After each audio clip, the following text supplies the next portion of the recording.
Günümüzdə insanlar lazer dedikdə sadəcə epilyasiyanı nəzərdə tuturlar. Epilyasiya. Buna belə çox qorxaraq yanaşırlar. Bəli. Çünki insanların düşüncəsində lazer şüadır və bu bədənimizə pis təsir eləyir. Bəs siz bu düşüncəni necə dəyişirsiniz? Ümumiyyətlə bizim işimiz elədir. Xüsusilə də əgər daimi özünü inkişaf elətdirirsə, dermatoloq öyrənirsə yeni informasiyaları, bu həm cihaz baxımından, həm dərman baxımından biz pasientləri həm də maarifləndirməliyik. Dediyim kimi bizim funksiyamız dermatoloq, psixoloq, bir də maarifçi öz sahəmizdə. Ona görə də pasientlərə lazer deyəndə və yaxud pasient soruşanda doktor sizdə lazer var, həm də deyirəm siz hansı lazeri deyirsiniz?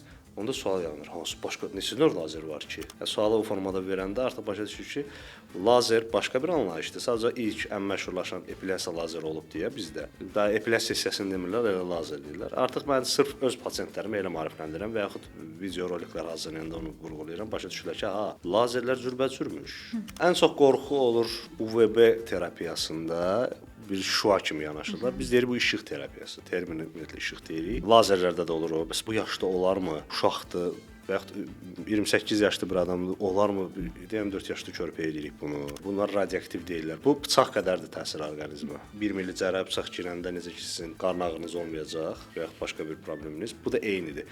Bu toplanan deyil. Hətta müqayisə üçün deyirəm günəşdən zərərsizdir. Ən çox lazer deyəndə ağrılıdırmı? Yəni burada keydici olacaq. Onu da izah edirəm. Görürsüz sizə keydici vurmadım. Demək ağrısızdır. Yəni burada keydici hətta ehtiyacı yoxdur. Bu şeylərdən narahat olanları da izah edirik.